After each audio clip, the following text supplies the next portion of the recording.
kade kasivanga lempilo debantu njengeswayi but nalaselutheleke kakhulu kude la lisebenza khona asithele uNkulunkulu sithele tithelo naNkulunkulu ngesikhathi tonke asivumele uNkulunkulu asisebenzise kulesikhathi lesifana nalesi haleluya livi lakhe liyaphila umile njalo yena solo umele thina uJesu isho ukuthi lokufa kwakhe nakalenga isiphambanene walengela lite yini na nasingafuni ukuguculwa sithi ngibani lo tawenda umsebenzi uNkulunkulu efuna siwende la emhlabeni ngamunye nangamunye kase sihambe siye kubabe uNkulunkulu sifune lapho silahle khona line lethu bese sesiyabuta uNkulunkulu ukuthi yini umsebenzi lekasibikele wona kusekunene kufuna kwendeke kusekufuna sikwende sikufunze kopha kude lokudakwendeka ngishona munye ngeke kusekwendeke nangabe inhliziyo yethu solotitimbi inhliziyo yethu iphikisa inhliziyo yethu ingavumelani lokulivela kushoko ngalesinye isikhathi siyayisifune lokufuna inhliziyo yethu umuntu angalithatha naliva afune lokho lokutawufakazela lempilo yakhe lekayiphilako uthi lokho lokungafuneka kwena lekathi uNkulunkulu akakufuna kamele umelene nako umuntu akwethe ngedulo kakusiko bazalwane asilidle livi la uNkulunkulu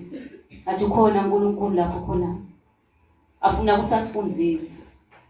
nawuva ungazi ukuthi lenzawo awuyiva nawuva ngathi lenzaba aloyifunza awuyiva ukhona moya ongcwele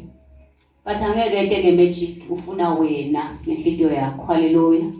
asikunikele kasiphendvuke sibiyele uNkulunkulu ngeqiniso tawuseyena wenda inhlamvu yakhe etimpilweni tethu haleluya sesiya ngasemaphethelweni ngicela sibuke Joshua 1:8 lapho uNkulunkulu akhuluma khona ngelivi lakhe ukuthi kufuna siliphile silidle kanjani silende njani Joshua 1:8 Emavi alencwadi yemthetho angesuki emlonyeni wakho uyawucabangisisa ujule kuwo busuku nemini uze ukhone kukwenda konke lokhu lokubhalwe kuwo khona ke uyawuphumelela ube kuhle kuwe emavi alencwadi yemthetho angesuki emlonyeni wakho haleluya bazalwane asingayithathi lencwadi yemthetho bese sesiyayiguculela sesishumayela lokufuna inhliziyo yethu haleluya uthi Jesu lencwadi yemthetho ayingesuke emlonyeni wakho uyawucabangisisa ujule kuwo usuku nemini kude isikhathi lapho sitawuthi khona namuhla kangimfundi livi namuhla kakusho ukuthi kangifunze livi but ufuna yena silale njalo indlela lefuna sisonzele kuye ngaye uNkulunkulu ngikubona lokufutha lelivi uthandaza uzila athi ke ngeke ukuside nangalinye ilanga nangabe inhliziyo yakho vele isengamukele uNkulunkulu angeke lamavi ahlale empilweni yakho nangabe lenhliziyo isegcwele ibodi segcwele kungcola segcwele umona angeke abhaleke lamavi latibheleke eceleni enhliziyo yakho kulapho ufuna sifunze khona ukuthi uNkulunkulu ngubani ngoba nangabe leli mavi abhalekile enhlizweni yakho utawukhona ukuphumisela ngemlomo wakho lulwimi lakho utawukhona ukuthi uNkulunkulu alithele ngoba lo yabe lolwimi lungakathendeki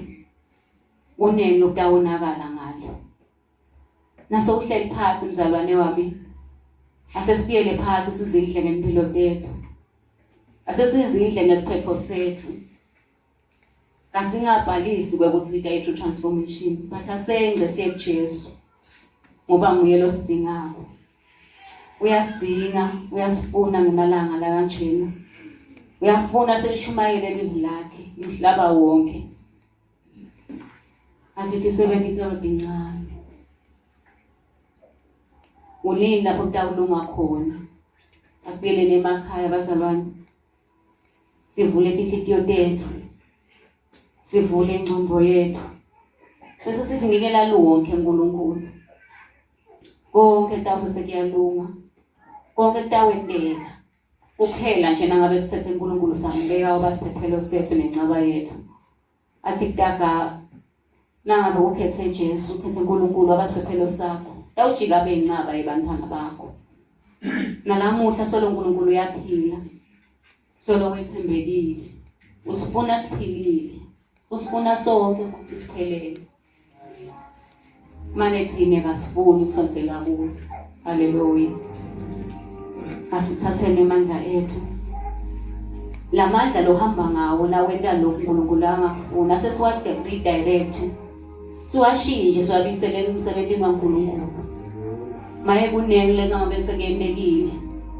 maye kunele sithi bambelela ngako sindisiwe levile ephelele kuTitus 3:3 lathi besidonzekile sidonzana solo sisadonzana ekhoneni kaNkulunkulu njani ngoba Jesu uthi tena uthando asilungiseni Nkosi inhliziyo tethu kunaloko nje ukuthi uNkulunkulu uthi ufuna libandla lakhe lenenhlakanipho levela kuye sibhale inhliziyweni tethu livi lakhe ukuze sawukhona ukuthi lamavi akhe simakathi angasuke emlonyeni yethu asizidle ngaye singazidli ngezinto zemhlaba lapho simo sesiphambana nawe ukhona uNkulunkulu angafundisa ukuthi le ndlela afuna uyihambe njani usaphithitela empilweni tethu ukhona uNkulunkulu ongasifundisa asikuconze kahle ukuthi yena ungani asihlale njalo simkhona yena yedwa usiphephelo sethu umile njalo egameni likaJesu Kristu na shengo sibuze simcela manje sibonge